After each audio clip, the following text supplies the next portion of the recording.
Hello and welcome. I'm Shereen Bhan and you're watching Young Turks, India's longest running show on startups and entrepreneurship. It has been a momentous year for General Atlantic, which is celebrating 2 decades of investing in India.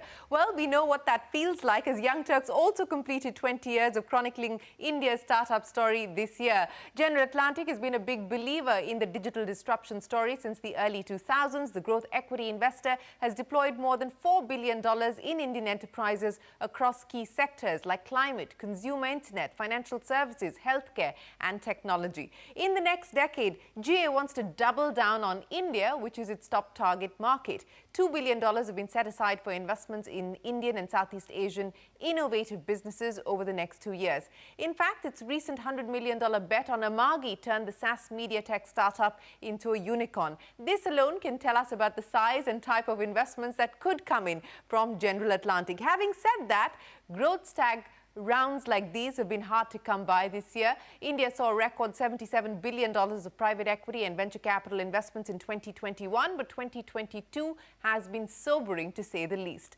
Globally, investors have switched to the wait-and-watch mode, weighed down by tech routes, fewer exits, inflation woes, recession concerns, higher cost of capital, and geopolitical uncertainty. Against this backdrop, what's the playbook at GA and what's driving its decision to go big on India as we turn the page to 2023? To answer those questions, joining me on the show, Sandeep Naik, Managing Director and Head of India and Southeast Asia at General Atlantic, and Shantanu Rastogi, Managing Director and Head of India at GA. Gentlemen, thanks very much for joining me here on this very special episode of Young Turks. And let me start by saying congratulations. 20 years, 2 decades, it's an impressive milestone, Sandeep. Let me ask you for what the biggest hits have been along this journey. Shereen, thanks for having us and congratulations to you on 20 years of Young Turks. It's been a phenomenal program. It's been one that has truly motivated entrepreneurs in India, and a lot of the credit should go to you for really making it happen. So congratulations to you as well. As we think about the last 2 decades, we feel very fortunate to have been a part of the story of building some of the most iconic companies in India. It started off with our first deal in 2002. When we invested behind Patni Computers. And that was the beginning of real investments going into IT services in the country, which was followed by Genpact. We then did Jubilant, we did Hexaware, we did IBS, Cyient, and we did a bunch of deals which were basically anchored around the theme of outsourcing in India and how you can benefit from the labor arbitrage that India had to provide. So in that first decade of investments, we did a lot of deals focused on BPO and IT outsourcing, while also doing deals in the financial sector, like our bet on NSE. We did IndusInd Bank around that time as well. And that was really the flavor of what we did in the first year. So we invested about $1 billion in 10 deals in the first decade of investing in India. In the second decade, we really expanded our aperture given the domestic consumption story in India and the fact that there was a lot happening on the ground in India where we could build companies that could benefit India.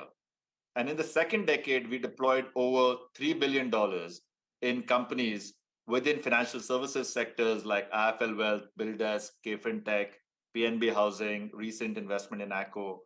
In healthcare, if you think about companies like KIMS Hospitals, ASG Eye Care, Rubicon. In consumer, with companies like Anita Dongre, DMart, Capital Foods, as well as Reliance Retail. And then in consumer tech, which includes Jio, Baiju, Unacademy, as well as NoBroker.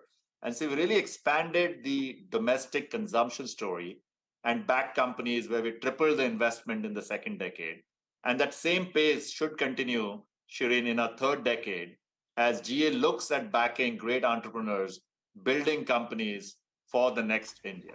Well, thanks very much for recapping to us some of the milestones achieved over the last 2 decades. And it's interesting to see how the complexion of the companies invested in has changed between the first decade to the second decade, much more the listed play in the first decade versus the unlisted play, or a mix of both in the second decade. So Shantanu, that's what I want to discuss with you. What does decade 3 hold now as far as GA's appetite to bet on India? And in terms of diversification and in terms of looking at themes that you haven't touched on so far.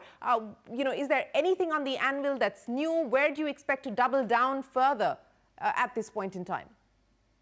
Sure, Shereen. Thanks for having us. And I think decade three is going to be very exciting. India being one of the only major economies in the world, which has the potential to grow at 7 to 8% for the next decade. Young population, English speaking, one of the best, one of the countries producing over more than a couple of million tech software developers, which are coding for the whole world.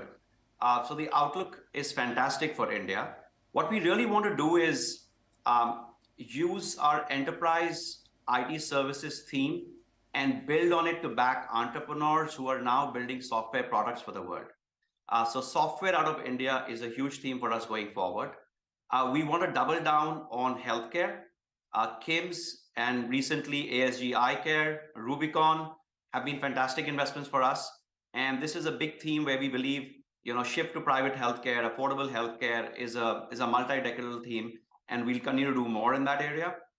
And lastly, I would say the underlying theme is really digitization. With Geo coming in, low-cost data, close to 500 million young Indians having low-cost internet access would create fantastic omni as well as direct e-commerce marketplace opportunities that we are very excited about. Healthcare and, of course, the SaaS story, which we've seen you bet on through companies like Amagi, and, of course, the larger digitization trend that you spoke of, Shantanu. But, Sandeep, I want to come back to you now, and just to build this out a little bit further. Through the course of the pandemic, the India SaaS story was what everybody was talking about. Companies making in India but for the world seems to have become the theme that investors want to bet big on. What do you see as the key challenges there, especially in the current context where we are seeing both in terms of valuations but also in terms of market dynamics changing? Do you believe that that story may see some challenges in the near term, while in the long term we agree that it is poised for future growth? And on the whole digitization aspect again, through the pandemic, the bets that were made is that this is the new normal. There's never going to be a revert back to what we saw pre-pandemic. But that assumption hasn't necessarily played through as expected. So on both counts, what are you factoring in? What caveats are you factoring in? I'll split the question, Shereen, because there are two different answers. One is on enterprise SaaS, what's going on, and then on the consumption story, consumer tech in India. On enterprise SaaS, we believe this is a decade-long opportunity, similar to what we saw in the early 2000s when we embarked on the IT outsourcing story. Indian IT outsourcing companies created almost $1 trillion of market cap in the last 2 decades. We believe that enterprise SaaS coming out of India will create another $1 trillion of market cap in the coming decade. So they will do it within half the time that it took us backing IT services companies in the last 2 decades. So that's a real trend, because 24% of the software engineers globally are sitting in India. India graduates about 3 to 4 million engineers every year. And so truly, to provide the enterprise SaaS offering to the rest of the world, these companies will have to get created here in India. In terms of the valuation environment, yes, the valuation environment has completely changed, and that will also change for the enterprise SaaS companies. And hence, there'll be some great companies that are going after very large addressable markets that will be investable at what seems like very fair valuation. And we are seeing a string of those companies that we are currently in discussions with that we will go ahead and make a play.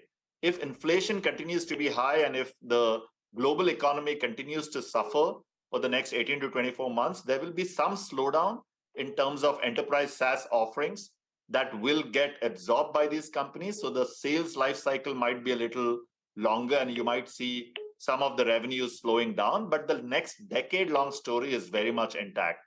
And as GA, you'll see us betting on a lot of enterprise SaaS companies, Indian founders, Indian companies, building out and serving the rest of the world. In terms of the consumption story in India and consumer tech in India, I think we did see an acceleration in terms of adoption during COVID. And once people have now moved out of their houses, you'll see a little bit of that come off. But the awareness and the adoption is real. The stickiness is definitely there.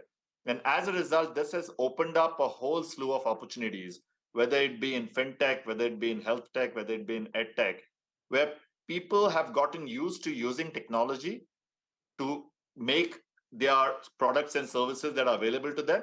And as a result of that, the entrepreneurs that are building companies on top of the India stack that's been created, these will be decacons that will get created in this decade. And as General Atlantic, we hope to be a part of many of those stories. Well, we look forward to many decacons being born here in India, Sandeep. We look forward to that. But Shantanu, you were talking about the bets that you want to make in the third decade: healthcare, enterprise SaaS, digitization. And I want to address the edtech story, because you've been believers in the edtech story. You've invested in companies like Byju's, etc. What we're seeing through this phase at this point in time is not just a big correction in terms of valuation, but we're also seeing these companies having to pivot their business models. There are questions on monetization ability and monetization capability, and whether this model is eventually going to work in the long term. Has the edtech space seen a reality check? Is it going through a reality check at this point in time? What do you believe is likely to change within this? That's a great point to discuss, Shereen. When a cost of capital increases and liquidity dries up, a lot of sectors have to undergo a reality check. And I think edtech is no different. When there is plenty of capital available, a lot of business models may have to optimize themselves for a slightly different capital environment. So I believe the real signal remains very strong for the next 2 decades to create millions of great global workers out of India.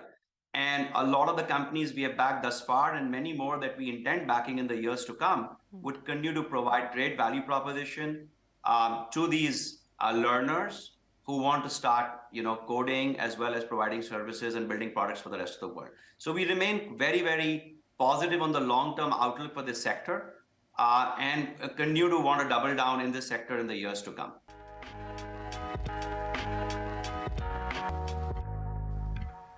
Sandeep, I want to come back and talk about the investment trajectory. You said $1 billion across 10 deals in the first decade, $3 billion across a whole bunch of deals in the second decade. What can we expect in the third decade? And I'll ask you this in the context of our last conversation. And you had said that you hope to deploy between $1 billion to $1.5 billion in India, but that hasn't been the case. So you're sitting on plenty of dry powder at this point in time. Yes, last time we spoke was last Jan, and I said that we are open for business, because that was a time when the global liquidity was really getting pulled back. Great companies that had a real value proposition but didn't have the cash would need to raise capital. That has been delayed by 6 months, I would say, because some of those companies that had cash didn't need to come to the market right away, but those are all in conversations right now as we speak, because there are some phenomenal companies being built out of India. And these companies will need money. And I think we are always there. We are open for business. We have a lot of dry powder right now. If you look at the trend, Shereen, we invested about $1 billion in 10 deals in the first decade. We invested about 3 times that in 20 incremental deals in the subsequent decade. And I have no question that we will keep that pace. So I would be surprised if we don't put to work at least $7 to $8 billion in the coming decade across 20 to 30 companies. That will be the most iconic companies that will come out of India. And that's really, looking back, I think what is success to us is if we can make these entrepreneurs successful in helping them achieve their vision of building great companies that serve the needs of India. I think we as General Atlantic would have been very successful in the coming decade as well. Well, so that's almost double of the money that you invested and deployed in the second decade. That's the target that you're working with, $7 to $8 billion over the next decade across 20 to 30 companies. Well, speaking of companies and investments and news reports, Shantanu, lots of buzz around companies like PhonePe, etc. Who are you talking to at this point in time? As I told you in the beginning, Shereen, we are very, very focused on the India digital stack. We want to back companies which are enabling millions of Indians access low-cost digital services and in a very affordable manner. And this is a huge theme for us. So we are very keen to keep investing behind this theme. And, for example, the UPI ecosystem, the upcoming OCEN ecosystem, the ONDC ecosystem, these will be huge areas of focus for us for investments in the years to come. So we want to back the policy agenda, the agenda of the government, in making low-cost software, low-cost India stack available to millions of Indians. Okay. Sandeep, while we're talking about India, I also want to talk to you about what's happening in China. And we spoke about this in our last conversation as well. And since then, the regulatory challenges, the regulatory headwinds, China looking much more insular at this point in time. And the expectation or the assumption is that that's good news for countries like India. How are you now seeing this play out with the way that China has decided to move as far as tech regulation is concerned, and the way that India is moving with its startups? Shereen, if you look back, and there was a very celebrated report of Goldman Sachs which talked about the BRICS economies and talking about the next 20 to 30 years of growth and the economies that are going to lead it. If you look at those BRICS economies, you have Brazil, you have Russia, which is almost uninvestable at this point. You have India, which continues to be a shining light. China, there's a pause in terms of what the policy framework, the regulatory framework there is going to be. And South Africa, which again is having its own problems. India is truly the bright star, right? And as a result, it's not lost on anyone. And as I keep telling people that the India story is very evident, which is why you're seeing so much interest in India today. My fear is that we don't get again flush with so much liquidity that entrepreneurs lose their way because of the over-optimism and over-enthusiasm about India. We have been long, strong-term bulls on India. And in India, the only thing that matters is execution. And execution by putting your head down. And that's what we are really betting on. You gave the BRICS example. And yes, Russia at this point in time is uninvestable on account of the geopolitical situation with the war in Ukraine. But you said it's a pause on China. So it's not as if investors are not willing to place bets on China any further or any longer. It's just a longer funding winter, perhaps? No, Shereen, China is such a large economy, you cannot ignore China. And China will have a very strong domestic economy. The Chinese government is going to focus on making sure that the GDP grows north of 5 to 6%. So we continue to be bullish on China. But we just have to wait and see how the regulatory and the policy framework plays out. But it's not lost in anyone that if you look ahead, China will be one of the largest economy. And as global private equity investors, we will have a very strong dominant play in China. So that's definitely how GA thinks about our investments in China going forward. Shantanu, speaking about regulatory headwinds, the government in the last budget had announced setting up this committee that would look into any friction and pain points that the PVC community is facing in India. That committee has now been set up. There have been meetings, and the expectation is that whatever the recommendations are will perhaps be carried forward in this year's budget, which is around February. What's the chief issue that requires intervention at this point in time, that requires attention of the government at this point in time? If I were to ask you to list down for us the top 3 things that you believe the government needs to address, what would those be from a PEVC point of view? I believe, having invested in many regulated businesses and many more that we are looking at, one of the areas that I believe the government is already investing behind, and I would encourage them to continue to do further, is to have regulators which are continuing to take a lot of suggestions from investors, from entrepreneurs, from companies, and have an open sort of listening attitude to making changes, being agile in creating the right framework for companies to grow. I would say that's the number one area of focus. The second area that the government has alluded to, which is judicial reforms or reforms in being ability to enforce contracts in a timely manner. I think what has been great is to see, all kind of arbitration awards from Singapore being enforced in a timely way in India. If there is a way in which that process can be accelerated and brought to India, I would say that will give a lot of global investors investing large amounts of capital a lot more confidence into investing in India. The third, I would say, is just policy continuity on a variety of these, in the variety of these sectors and industries, which so far has been the case. And we actually see the implementation of GST, the bankruptcy code, and a bunch of other reforms playing out very positively. So we are very encouraged by the way how responsive the government has been and has actually heard us as well as many other multinational companies and global investors, and in creating the right environment for investment. You know, speaking of the right environment, Sandeep, let me ask you whether we are going to see a long pause as far as exits are concerned.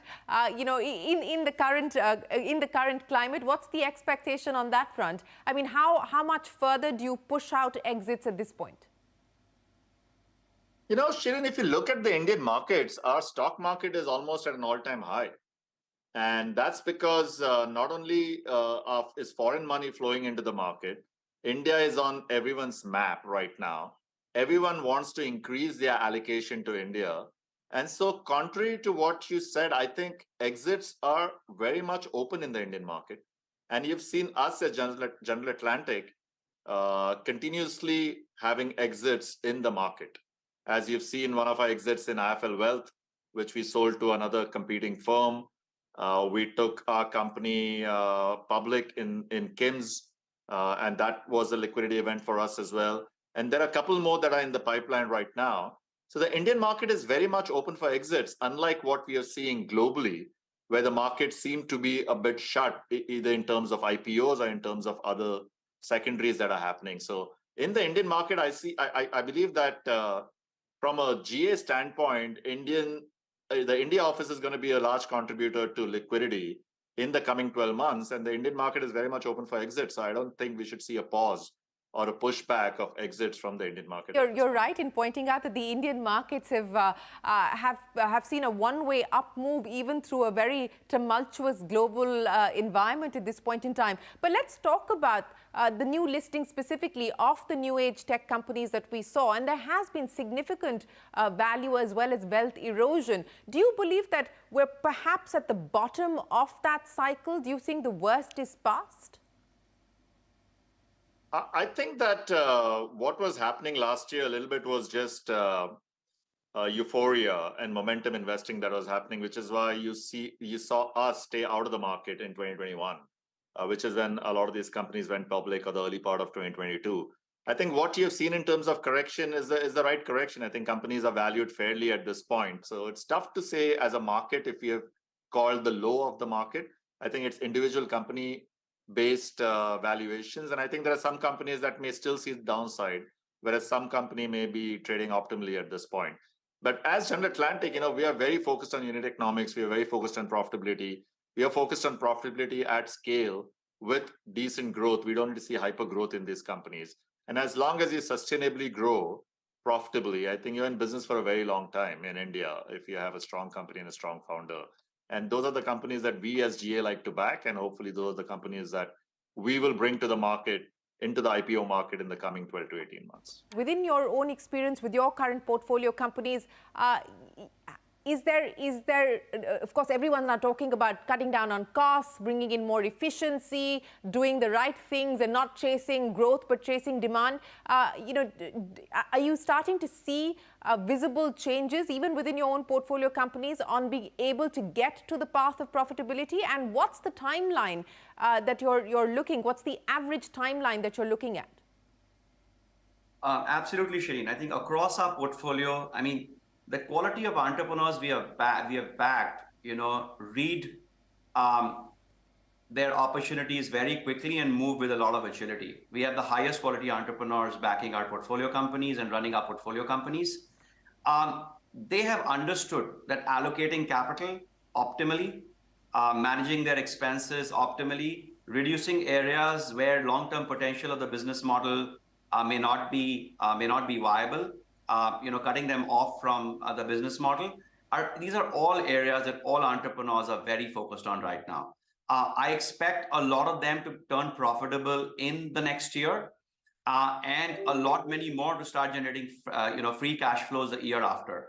The question is, while doing these corrections, I think our guidance is not to overcut and, you know, remove areas which may actually have great long-term potential or lose critical talent in the business. So how do we move towards optimal capital allocation, measured growth, profitable and free cash flow driven growth is the mantra a lot of entrepreneurs have already attuned themselves to, and we are very positive about next year and the year after in terms of profitability as well as free cash flows. Well, Sandeep Shantanu, it's been an absolute pleasure. Thanks very much for joining us on this special edition of Young Turks. Here's wishing you and the team at GA the very best of luck. And we do hope that that this next decade is going to be as exciting as the previous two. And we look forward to catching up with you again. Thanks very much for your time. Well, that's it then on this edition of Young Turks. For now, from all of us here on the team, goodbye. Many thanks for watching.